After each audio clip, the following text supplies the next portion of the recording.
Assalamualaikum warahmatullahi wabarakatuh. Halo semuanya.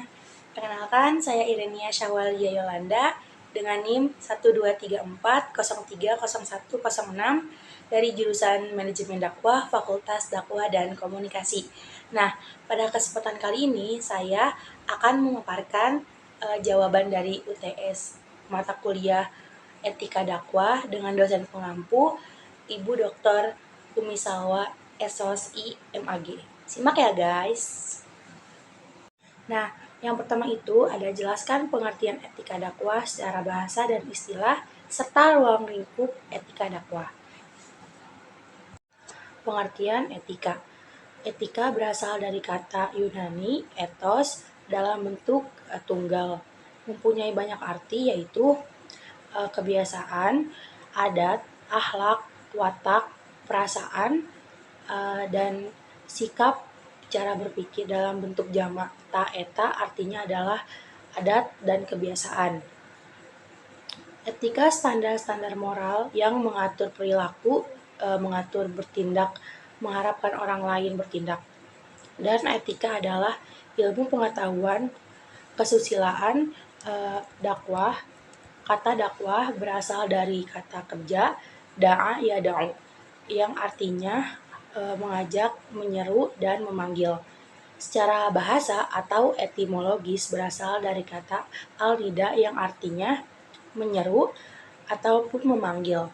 Menurut istilah terminologis, mengajak manusia kepada kebaikan dan petunjuk Allah Subhanahu wa taala, menyeru kepada kebaikan atau melarang dari kebiasaan yang buruk, yang tidak baik, supaya mendapatkan keuntungan dari dunia dan akhirat.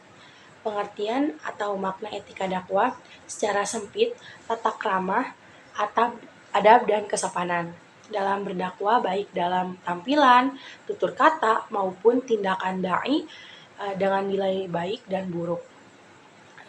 Secara luas atau manifestasi dari etos, dari ilmu yang mempelajari dari aspek-aspek mendalam dari perbuatan dakwah, keputusan dakwah, terus juga bertanggung jawab moral dalam dakwah, terus sehingga melahirkan suatu pengetahuan bagi akhlak dakwah.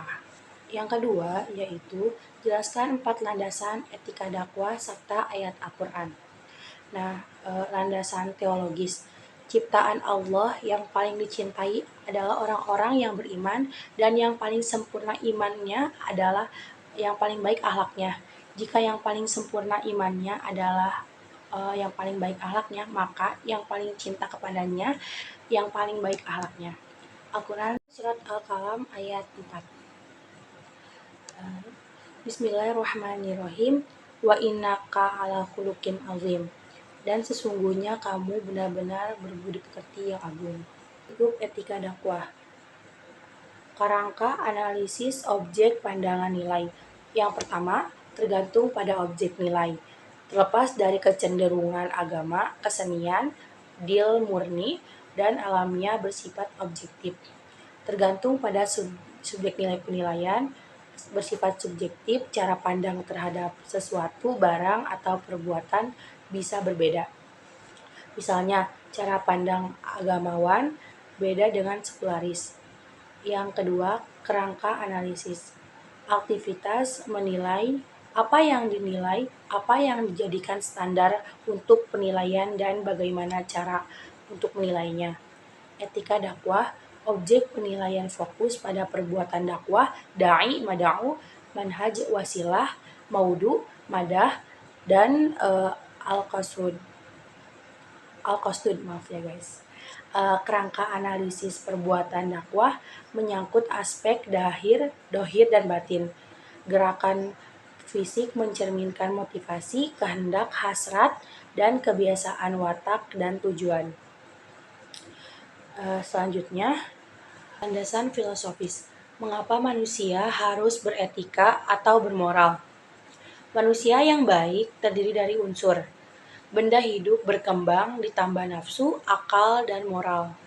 Kekuatan moral dibutuhkan untuk mengendalikan akal dan nafsu, sehingga kehidupan manusia menjadi lebih bermakna. Landasan historis.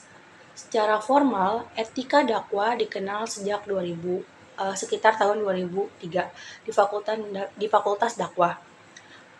Mata kuliah etika dakwah masuk dalam kurikulum Fakultas Dakwah. Etika merupakan bagian integral yang tidak terpisahkan dari bangunan filsafat ilmu dakwah, yaitu aspek aksiologi dakwah, yang mengkaji tataran ilmu dalam aspek nilai dan norma-norma acuan dalam aplikasi dakwah. Landasan sosiologi. Manusia adalah makhluk sosial. Manusia adalah makhluk yang hidup bersama-sama dengan manusia lain. Manusia membutuhkan manusia lain. Moral mutlak berlaku bagi manusia dan hidup bersama. Manusia juga adalah makhluk yang berbudaya. Kebudayaan hanya bisa tumbuh dalam hidup bersama. Makhluk berbudaya merupakan resultan dari hakikat. Ketiga, jelasan pendekatan teori etika dakwah. Pendekatan dan teori etika dakwah berkaitan dengan prinsip dan metode yang digunakan dalam menyampaikan pesan agama Islam dengan cara bijak, sopan, dan sesuai dengan norma-norma moral. Yang pertama, etika dakwah, kebijaksanaan atau hikmah. Dakwah harus dilakukan dengan kebijaksanaan, disesuaikan dengan kondisi dan kebutuhan audiens, dan serta mempertimbangkan cara menyampaikan atau penyampaian yang paling efektif. Nasihat yang baik atau mauzi'ah hasanah. Menyampaikan dakwah dengan baik itu dengan nasihat dan kasih sayang, sehingga lebih mudah diterima oleh audiens. Dialog yang santun mujadalah. Dalam berdiskusi atau berdebat, hendaknya dilakukan dengan cara yang baik dan tidak menyinggung perasaan orang lain, serta tetap menghormati lawan bicara kita. Nah, yang kedua, etika dalam dakwah. Fokus pada kewajiban dalam menjalankan dakwah sesuai dengan perintah agama tanpa memandang akibat yang ditimbulkan. Intinya, dakwah dilakukan karena merupakan kewajiban setiap orang muslim. Teori etika kebijakan menekankan tentang karakter sifat para dai atau pendakwah dan disayang dalam menjalankan dakwah. Nah, kedua pendekatan itu melengkapi dapat dilaksanakan dengan cara efektif, bermoral, sesuai dengan ajaran agama Islam. Keempat, jelaskan tentang norma dan jenis-jenis norma, urf dan jenis-jenis urf. Katakan sertakan ayat standar. Norma adalah aturan pedoman yang mengatur tingkah laku manusia dalam bermasyarakat. Pertama, norma agama dan yang aku pegang agama yang berasal dari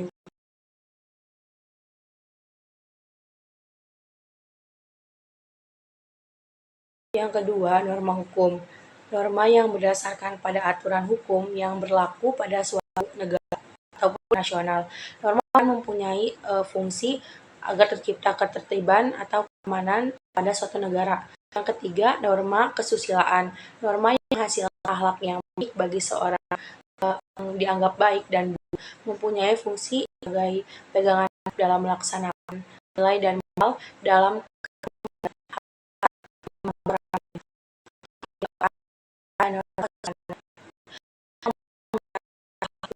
masyarakat.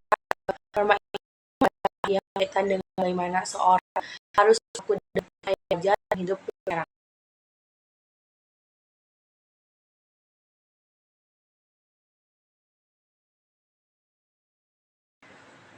Urf adalah perkataan atau perbuatan baik yang telah populer dan dikerjakan oleh banyak orang dalam masyarakat itu. Dari segi objeknya, satu, urf lafzi, adat kebiasaan yang menggunakan ungkapan untuk mengungkapkan suatu ungkapan. Yang kedua, berkaitan dengan perbuatan bahasa maupun bawah. Dari contohnya, yang pertama, uruf adat kebiasaan umum, yaitu kebiasaan masyarakat telah umum, berlaku di berbagai tempat. Yang kedua, uruf khas, adat kebiasaan khusus. Biasanya masyarakat yang berlaku khusus di tempat tertentu, waktu tertentu, dan tidak berlaku di sembarangan tempat. Dari segi keabsahannya, yang pertama, urf sahih, adat kebiasaan yang benar, suatu hal yang baik yang menjadi kebiasaan masyarakat sesuai dengan tanpa sampai menghalalkan yang maupun yang kedua, urf fasih adalah kebiasaan yang salah, suatu yang kebiasaan masyarakat dengan cara menghalalkan yang diharamkan.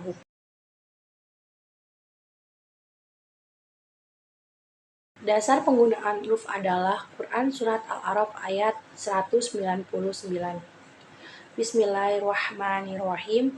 Khudil afwa wa'mur bil urfi a'rid 'anil jahilin. Jadilah engkau pemaaf dan serulah orang mengajarkan yang ma'ruf serta berpalinglah daripada orang-orang yang bodoh.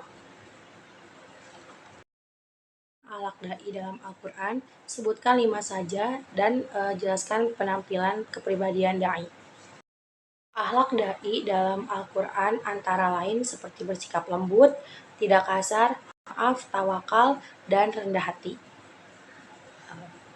Penampilan luar dalam berpengaruh terhadap keberhasilan dakwah, sebab pada dasarnya jiwa manusia cenderung dan tertarik pada penampilan yang indah dan baik. Selanjutnya, berpengaruh dalam penampilan fisik bagi seorang dai dapat menyebabkan mudah diterima. Oleh sebab itu, maka seorang dai perlu merawat fisik dengan cara olahraga yang rutin serta teratur, karena selain menyehatkan akan membentuk postur tubuh yang bagus, mengatur pola makan, dan menjaga kebugaran dan penampilan gitu. Selanjutnya, kepribadian ideal seorang dai, terbiasa ramah, senyum, sapa, dalam sopan dan santun, mampu mengendalikan emosi dan tidak ekstrim dalam tindakan, membiasakan berkata yang baik, dan selanjutnya penampilan dan akhlak yang baik akan membuat orang yang berbeda memandang menjadi tertarik dan tertawan hati. Selanjutnya, yang terakhir, apabila seorang dai berpenampilan yang baik, lahir dan batin akan menunjang keberhasilan dakwah, sebab manusia lebih mengikuti apa yang dilihat daripada apa yang didengarnya. Nah, itu mungkin sekian dari pemaparan jawaban UTS mata kuliah etika dakwah. Lebihnya mohon maaf. Sampai jumpa lagi. Assalamualaikum warahmatullahi wabarakatuh.